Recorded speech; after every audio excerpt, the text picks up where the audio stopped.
జూపూడి గారు, ఈ సక్సెస్తో ఒక్కొక్క టూరు సక్సెస్ అవుతూ వస్తుంటే ఒక్కొక్క రకమైన ఆంక్షలు 100 మందికి ఇచ్చారు, 500 అన్నారు, మళ్ళీ దాన్ని తగ్గించారు, 10 మందికి అన్నారు, 113 అంటున్నారు.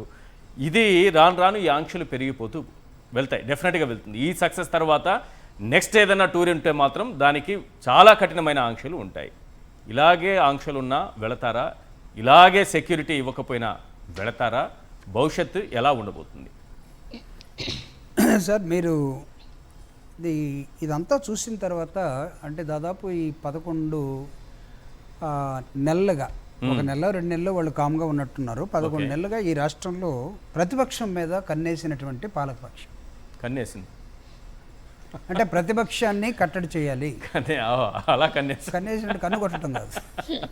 ఓకే, ప్రతిపక్షాన్ని కట్టడి ఎలా చేయాలి అంటే వీళ్ళు పరిపాలన గాలి కొదిలేసుకొని, అంటే ఎలా అంటే ఇది చంద్రబాబు నాయుడు గారే చాలా అంశాల్లో చెప్పాడు.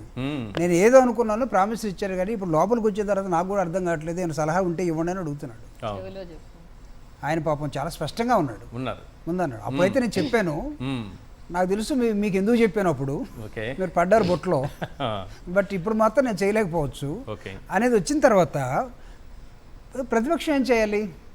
మాకున్నది ఒకటే, పోరాటమే, ప్రజల తరపున పోరాటం. ఈ పోరాటంలో జగన్మోహన్ రెడ్డి గారిని ఒంటరిగా రమ్మన్నా ప్రభుత్వం. భలే పాయింట్ చెప్పారు, నేను అడగాలనుకున్నా. ఎస్, రేపు ఇప్పుడు 113 చెప్పారు, రేపు లేదు, మీరు ఒంటరిగానే రావాలి. ఎస్, అదే నేను చెప్తున్నాను. ఒంటరిగా మాత్రమే మేము మీకు పర్మిషన్ ఇస్తాం అన్నా అక్కడికక్కడే ప్రజలు గుమిగూడి ప్రజలే రక్షణగా జగన్మోహన్ రెడ్డి గారి యాత్రలు సాగుతాయి. అంటే ఆగను మాత్రం ఆగవు, సమస్య లేదు. ఆగటం కాదు, బెదర్ను కూడా బెదరడు. హృదయం ఉన్న, ధైర్యం ఉన్న, గుండున్న మనిషి అండి. నాకు మొన్న ఎవరో ఒక అతను అన్నాడు, మీ నాయకుడు ఉందా గుండె, అలాంటి గుండె మిగతా వాళ్ళు కూడా ఉండుంటే బాగుండేది. అంటే ముందు అసలు గుండె అనేది ఉంటే అది ఆ దయార్థకమైనదా లేకపోతే ఇంకొక పెడార్థకమైనదా అన్నట్టుగా ఉండొచ్చు, బట్ అది ఉండాలి కదా ఫస్ట్. అవును. ఇప్పుడు రాజశేఖర రెడ్డి గారు తన పోరాటం చివరిలో ముఖ్యమంత్రి అయిన తర్వాత నాకు ఇంకో వ్యతిరేకుడు ఉండడానికి అవకాశం ఉండకూడదు, ప్రభుత్వాన్ని ప్రజలకు దగ్గర చేయాలని చూయించినటువంటి, గుండెను పరిచినటువంటి ముఖ్యమంత్రి రాజశేఖర రెడ్డి గారు కనపడ్డాడు. ఆయన సరసన నేను ఉండాలని వచ్చినట్టు జగన్మోహన్ రెడ్డి గారు తనకు ఉన్నటువంటి 5 సంవత్సరాలు అనుకుంటాం, కానీ 2 సంవత్సరాలు కరోనా తర్వాత, లాస్ట్ ఇయర్ ఎలక్షన్ తర్వాత hardly he has got only 2 years of administration. Correct. దానిలో చేసినటువంటి ఏంటి, మీడియేటర్ లేకుండా, మధ్యలో ఎక్కడ ఎవరు దీని మీద అవినీతి కార్యక్రమాలు జరగకుండా 2,75,000 కోట్ల రూపాయలని ప్రజల సొమ్ముని ప్రజలకి ఎవరైతే లబ్ధిదారులుగా ఉన్నారో, ఎవరైతే ప్రభుత్వం వైపు ఆశగా చూస్తున్నారో, తమ జీవితకాలం ప్రభుత్వం నుంచి 10 పైసలు అందుకోకుండా ఓటేసి ప్రభుత్వాన్ని నిలబెట్టి గెలిపించారో వాళ్ళందరినీ జగన్మోహన్ రెడ్డి గారు ఒక్కసారి తెర మీద చూపించాడు.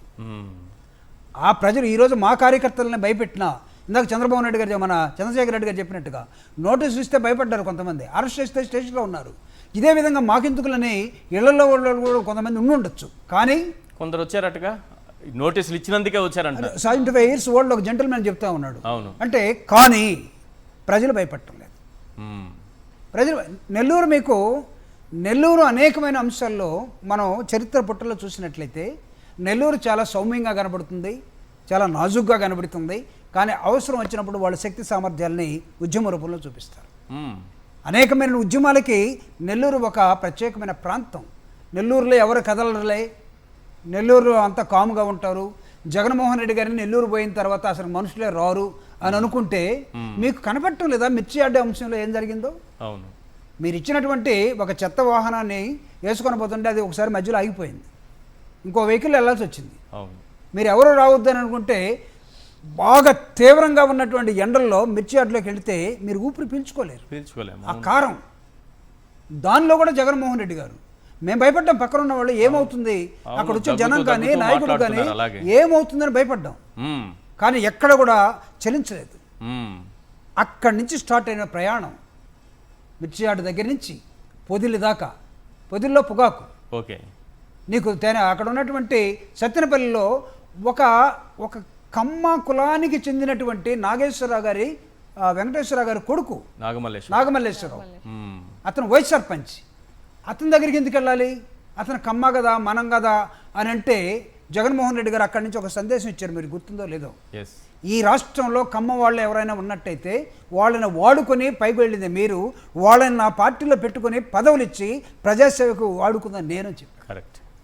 ఎస్ సో అక్కడ నుంచి జరిగినటువంటి ఎస్ మన బంగారపాళ్యం, అవును.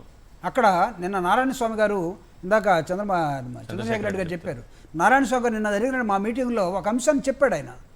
సార్, మీకు ప్రభుత్వం జడ్ కేటగిరీ ఉన్నా సరే వాళ్ళు పట్టించుకోరు మిమ్మల్ని, ప్రజలు ఎవరెవరో వస్తున్నారు వాళ్ళని మేమన్నా గుర్తుపడదామంటే మమ్మల్ని చెక్ పోస్ట్ దగ్గర ఆపేశారు. ఏ ప్రజలు వస్తున్నారో ఎవరు వస్తున్నారో దీని వెనకాల ఏమున్నాయో మీరన్నా కాస్త గమనించుకొని వెళ్ళండి స్వామి అన్నాడు. కరెక్ట్. అంటే భద్రత కోసం, అంటే జగను ప్రజల మధ్య తన ప్రాణాలని తన గుండెని ఇలా పెట్టి ప్రజల చేతుల్లో పెట్టి నడుస్తున్నటువంటి వ్యక్తి అండి. మీరు రేపు ఇదిగో ఈ విధంగా జనం వస్తున్నారు కాబట్టి జనాల్ని ఒక్కసారిగా ఉప్పినలాగా వస్తున్న జనాల్ని మనం కంట్రోల్ చేయలేము. 5,000 మందిని పోలీసులు పెట్టినా అర్థమవుతుంది వాళ్ళకి, చేయలేము.